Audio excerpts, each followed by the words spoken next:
welcome to Kadhai Kitchen, which as you already know from my recipes, from my photo videos, I'm usually behind the camera, but I thought because we're all stuck indoors, same as everyone else, so it's a great opportunity to show what I'm doing in my kitchen these days, obviously spending time with girls, inspiring them to cook and obviously eat healthily. So today we're making cheese and onion rolls. Or pie, cheese onion and pie.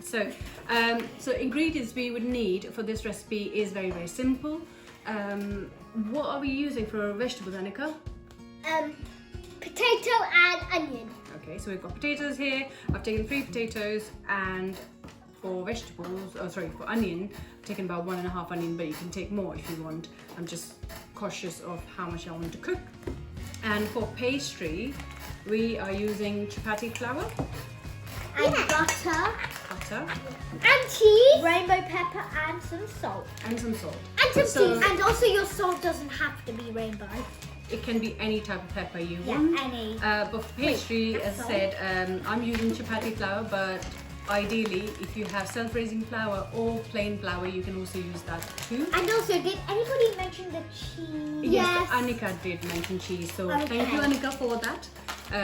So what we're going to do now is cut these vegetables up and do our pastry. So for pastry, we need to melt about half cube of butter. So this one is about 250 grams, so half of that we'll be putting in there.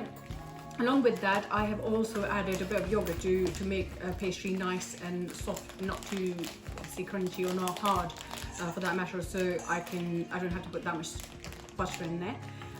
So we're going to mix it up with a little bit of lukewarm water. Once that's done, we will show you the prepared dough or pastry that we have created. Also all the chopped up vegetables that we'll further cook along the recipe. So yeah, we'll be back shortly. Yeah? Yeah. And we've been quite busy, haven't we? Yeah. So what did we do in this time? So we've been grating cheese and ready. And I've been chopping up the potatoes. Yeah. And I did some rough chopping of onions, and we've also created this homemade short crust pastry, which is really, really soft because of all the butter that we've added in. As well as that, we have also added yogurt to it, so it's nice and soft. I did add a bit of salt and pepper initially, but we can obviously add it in the mixture as well.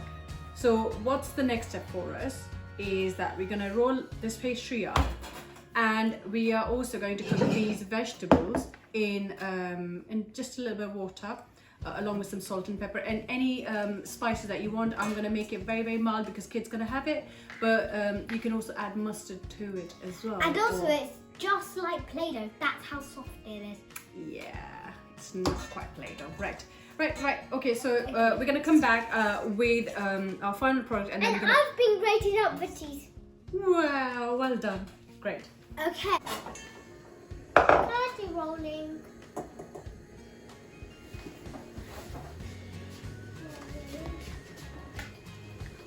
Now, as you can see, Annika is rolling it up. We're going to cut it with this since we've finished our 5 pastry rolls. Now we're going to cut it out with this heart-shaped cookie cutter. Well, it isn't really going to be a cookie cutter for now. We have been cutting out pastries. So you roll these pastries with the pastry dough first, and then you rolled out to match these cases. So we can cover and these. And since we had a few corners left, we decided to give it to Annika, and Annika came up with a creative idea. A creative idea, and so I put the hearts in it. Yeah, and you made special hearts. Look. Like these. Yeah. Like gorgeous. These are gorgeous. Yeah, where are we going to put them?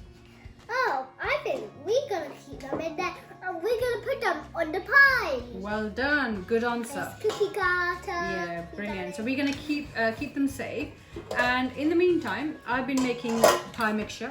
So we have made potato onion mixture, which is really, really hot. But again, because we're not making a pasty in which you have to roll it all the way around, we're gonna actually be putting them in the cases, so it doesn't matter if it's hot, you can still use them straight ahead. You don't need to cool it down. So yeah, this has got potato, onion, all the seasoning. If you like spice, you can add into it as well. So I said I was only gonna use salt and pepper, but I have actually put a bit of paprika in there, which is not too spicy, but just enough. Now to this, we are going to add all the cheese that we have grated, haven't you? You can help me with that. Wait, I'm gonna be doing Okay, it. how about you do the half and No, I want. okay, fine. You can Okay, it's okay. you do the half, right? And then Annika can do the half, right? And now it goes to Annika. Wait a minute, let me just mix this up nicely. So we're making sure that all the cheese is somebody's stealing. Cheese. Right, Annika, you're gonna do the rest. Angelique? Right. No. Let me just do this and then you can do the next part, okay? And now we are going to mix it up. This is what we want. Nice, sloppy, creamy mixture. And we're gonna mix it up. And Angelique's gonna pass me these cases and we are going to fill them up one at a time. You can take a big pastry case as well, but we've decided that we're gonna go for individual casings. So again, depending on your preference, you can fill them up to there, because obviously pastry is going to take up some of the space as well. So just fill all the way up to top. Once we've filled all of them, these cases up, we're gonna cover them with these pastries.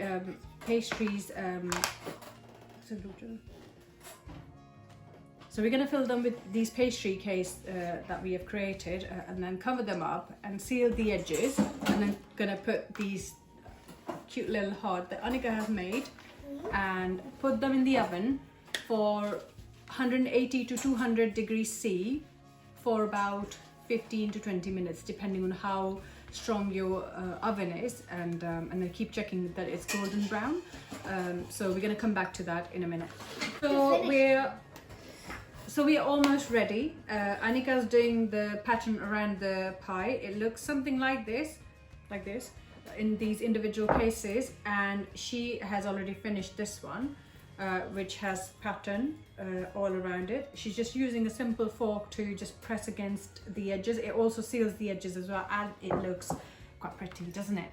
So yeah. Angeli, this is the final one, and you're gonna stick these lovely little hearts. Just take a little bit of milk and dip it in, and then stick them on wherever you want. Okay? And then Annika, once she's finished with her job, then we are going to brush all the pastry all over it with milk, so it has nice golden golden color. Wow, you are super fast. And I think 3 is the top limit. And then we're gonna put it in the oven for about as I said, 15 to 20 minutes. Once that's done, we'll show you the final product of what these kids have created today. We are hi again. So we have just taken out these 2 pies, one from Angeli, the one that you made earlier, and the other one is from Annika. The rest is still in the oven, so we're going to take all of them out. So do you want to tell this is not mine. how are you going to eat them? But this is not mine. I'm going to enjoy my pie with chips. And how are you going to have your pie? My pie's still in there. I'm going to enjoy my pie with beans and chips. Big bowl of baked beans. That's how we're going to enjoy them. And we also have some starters, individual starters, hummus and carrot dips, which we're going to do a separate tutorial about. But for now, all we're going to say is we had a great time, didn't we? Yes. Great time making food. And in the next session, we're going to make something slightly different. So stay tuned. So thank you for watching.